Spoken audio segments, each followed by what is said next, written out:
Tell me what you want to keep you satisfied. Don't tell me what you don't. I gotta keep moving on. Don't listen to your friends, because you know they lie. When it comes to both of us, let's keep it between you and I. We were best friends before I came inside. Now we got a son, and we're family for life. We're family for life. We're family for life. Till the sun turns into night. We're family for life. Till the day turns into night and the moon turns into light. We're family for life. We're family for life. I went all the way to Africa to ask a question. What are you talking about? My homies down in Texas got a phone call from a man named Mike whose family left him alone in a country where they don't use the word bitches. Careful with that shorty, because my name ain't T.I. But I see how my girl came down only on me, so I can see why. High in the sky for 3 days, what happened? The topic of the conversation, I can only imagine. The stars fell in Alabama, and I seen that happen. Everybody plays his part, and I was rapping. When will I see you? When will I see you again? When will I see you? When will I see you again? I'm gonna come down, but you're not gonna like the way I come down, 'cause down here niggas get dirty, kicking up the dust before the age of 30. But not me though, I let the dust settle, blowing smoke from the kettle. I'm so fucking hard, my niggas call me Aaron Neville and tell me to be easy. I'm sorry, homie, I guess that's a no. The game don't need me, believe me, so I'm taking it slow like molasses. No more looking at girls' asses while they passes. I'm still 100 miles and running, but I'm just not the fastest. You need a hook? I got a hook for that ass. Write a hook down on paper, don't let the smoke pass. You need a hook? I got a hook for that ass. Write a hook down on paper, don't let the blunt pass. I got a man named Ike and a girl named Tina. When it comes to the sex, can't nothing come between them except the nut. Should you know who I am, open up your legs and let me come in to have a baby, so we can both be faded, laying down on the concrete. So glad I graduated from Florida State in 98. I'm an early riser, but the coffee was late. When will I see you? When will I see you again? When will I see you? When will I see you again? Is an enemy a hater, an enemy? Is a hater by my side a friend to me?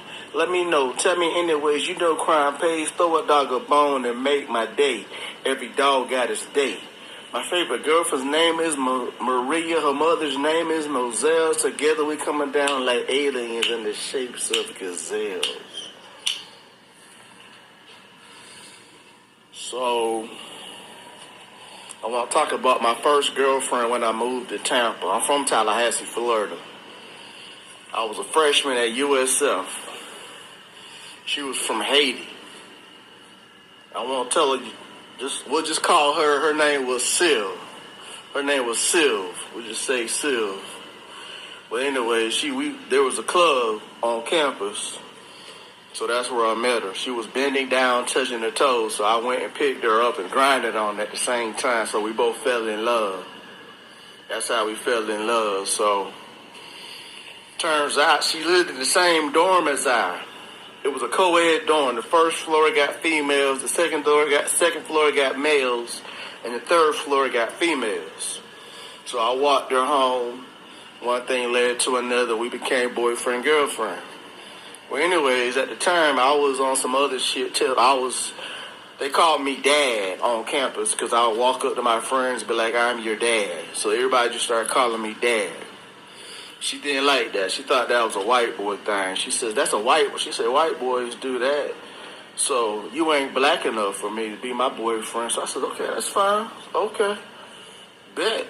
We don't need to talk. So I broke up with her. About a couple of days later, my man from Miami hollered at me in my ear. It was like, Sylvia's telling everybody, you got crabs. I'm like, I got crabs. If I got crabs, then she got crabs. But no one paid attention to that little oversight. They wanted to spread the rumor, so I got pissed off. So I went to the third floor and cursed her out.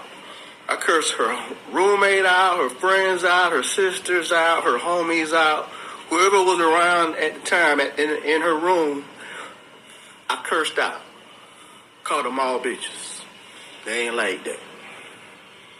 So the next couple of days, I'm on my floor in the lobby near the steps, in the little annex part of it, and I hear a commotion, and all these girls start screaming at me, coming up the steps, talking about who you calling a bitch, and I got your bitch, and we gonna work it out, or we gonna do this, or we gonna do that. Next thing I know, I'm in a circle of 10 different females. I'm in a circle of 10 women. They all talking about jumping me and kicking my ass. So I said, look here, man, I don't hit women. I wasn't raised like that. But the first female that stepped to me, I'm gonna knock them out. I'm gonna knock all you bitches out. You fuck with me, I'm gonna knock you out. Step to me, I'm gonna knock you out. So I was cursing them out, calling them all bitches. They calling me all kind of names. I'm calling them bitches, and that attracted all the other people in the dorm on the second floor. They all came out. So I'm in the middle of everyone's out of their dorms. Everyone's out their rooms. And I'm in the circle of all this. All because I broke up with this girl, my first girlfriend, who was Haitian. She's from Haiti. I don't know if that has anything to do with it, but so anyways, nothing happens. Nothing happens. Next couple of days, I'm on the first floor chilling with the RA. That's the resident assistant. She's the leader of the entire dorm, so they ain't gonna mess with me. But a girl named Tina walked by me with 10 different niggas. Gold in their mouth, chains, tattoos, dread, just gangster thugs. So I'm sitting down in the chair just counting them. 1, 2, 3, 4. Counted about 10 of them. So I crept up to the second floor where my room was, called my man in Tallahassee named D.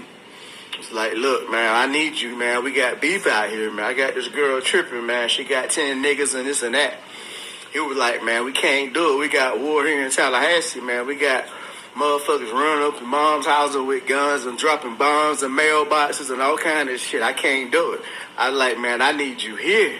He was like, I can't do it. We got war.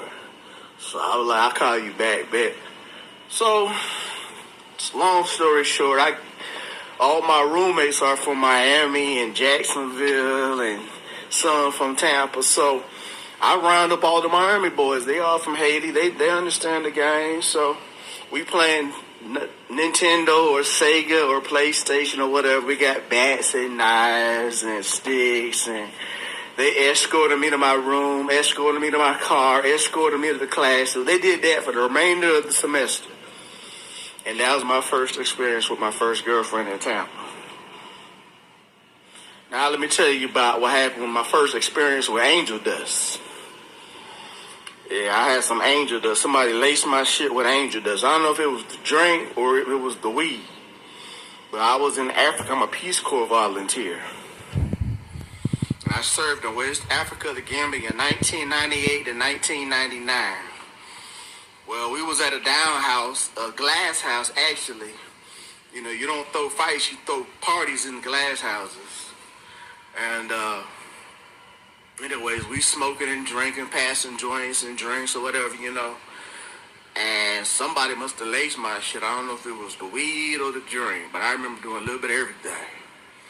So I felt myself getting a little too high, so I just instinctively, I knew it was time to leave. So I got up, walked out the room, walked down the steps, and opened the door. And the last thing I heard was, you ain't gonna make it out of here alive. I closed the door and just snapped. I took off. I had flip-flops on. I ran out my flip-flops, almost ran over this old African lady. She was cursing me out in African, her language. Barely, almost ran her over, ran through the streets, running in and out of traffic, in and out of cars, taxis and cars driving around. I'm in the street just running, trying to get home, run over potholes and rocks and ditches. I get to the house, and you know, Chris Tucker, the chicken coop, when he was in that chicken coop, that was me. I was tucked in a corner. Dark room, no electricity, no running water. I'm just in a room, just stuck, just curled up in a little ball in the corner of a room. And that's about the last thing I remember. Next thing I know, the Peace Corps volunteer nurse,